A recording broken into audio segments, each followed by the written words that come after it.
Hello guys, I am Vishali Khan from Dopamine and we are discussing network analysis. We are starting the network theorems in DC और सबसे पहली theorem है जो कि है source transformation technique. We are going to discuss that. So source transformation technique क्या होता है? Basically it's a technique for simplifying the electrical circuit by converting voltage source to current source और vice versa.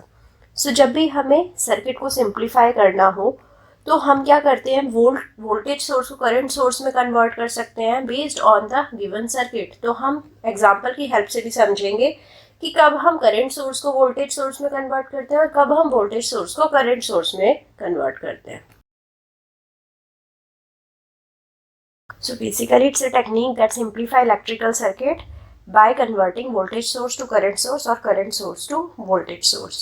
So it is based on Thevenin and Norton's theorem. तो जब Thevenin and Norton theorem discuss करेंगे मैं आपको बताऊंगी. Now coming to the working of the source transformation. तो basically हम Ohm's law use करते हैं. So based on the Ohm's law, we replace the voltage source in series with a resistor with the current source in parallel with the same resistor. सो आप देख पा रहे हैं यहाँ पर फर्स्ट सर्किट में हमारा जो वोल्टेज सोर्स है सीरीज कनेक्शन है रेजिस्टर आर के साथ. सो इसको हम रिप्लेस कर कर एक करंट सोर्स में कन्वर्ट कर सकते हैं which is in parallel with the same resistor. Right, जो ट्रांसफॉर्म्ड सोर्सेज है दे आर आइडेंटिकल. राइट, और ये इंटरचेंजेबली हम सर्किट में बार बार इंटरचेंजेबली यूज कर सकते हैं सोर्स ट्रांसफॉर्मेशन. राइट, और also not just register, it is apply to the circuits with capacitor inductor as well. So जब कैपेसिटर इंडक्टर होंगे तभी हम सोर्स ट्रांसफॉर्मेशन टेक्निक लगा सकते हैं. So when you are working with series और parallel circuit तो this theorem becomes very important. So basically जब हमारे पास आइडियल वोल्टेज सोर्स होता है, आइडियल वोल्टेज सोर्स क्या होता है जिसके अंदर कोई रेजिस्टेंस हम एज्यूम नहीं करते. Right, so source transformation technique is not applicable to the ideal voltage source which has zero internal resistance. Similarly, जब हमारे पास ideal current source होते हैं, ideal current source में हम क्या assume करते हैं, infinite internal resistance. So infinite internal resistance के केस में भी हम assume नहीं कर सकते कि वो पैरेलल में इन्फानाइट इंटरनल रेजिस्टेंस लगा है तो वो किसी वोल्टेज सोर्स के सीरीज में लगेगा. तो वोल्टेज सोर्स के सीरीज में अगर इन्फानाइट इंटरनल रेजिस्टेंस आएगा तो करंट तो जीरो ही हो जाएगा. It will be equal to an open circuit only. So it is also not possible practically. So source transformation technique is also not applicable in the case of ideal current source. Now moving on to this question. So what we have to find out? We have to find out the current I. Right, I is passing to this 2 ohm resistance.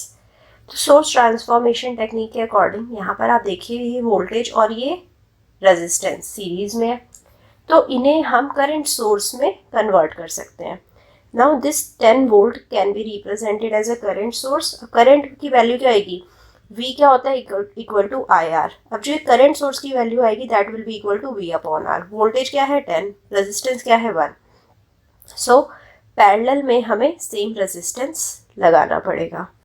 Now this is 1, now 2 तो as it is he था. Similarly इस 5 और 3 के series combination को हम current source और parallel resistance में convert कर सकते हैं. So now this is 3.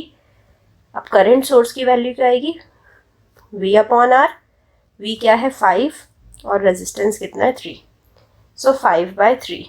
Now you see यहाँ पर पॉजिटिव ऊपर है तो करंट की डायरेक्शन अगर हमने अपसाइड ली है तो यहाँ पॉजिटिव नीचे है तो हमें ऑपोजिट करंट की डायरेक्शन लेनी पड़ेगी. So current will be in opposite direction, right, in both of these sources. So now अगर हम इसका इक्विवेलेंट सर्किट बनाए तो टोटल करंट क्या होएगा, ये जो दो करंट है ऑपोजिट डायरेक्शन में, सो इक्विवेलेंट करंट क्या होएगा 10 - 5/3. So it will be equal to 25/3. So मैं एक करंट सोर्स बना देती हूँ equal to 25/3. Now coming to resistance. अब 2 ओम रेजिस्टेंस के अक्रॉस तो हमें करंट निकालना ही है तो इसे एज इट इज ले लिया. राइट, तो this is my 2 ohm resistance. बचा क्या 1 और 3. 1 और 3 पैरेलल में, so 1 × 3 upon 1 + 3 is 1 parallel with 3. So it is 3/4. So basically जो पैरेलल में रेजिस्टेंस आया दैट इज इक्वल टू 3/4.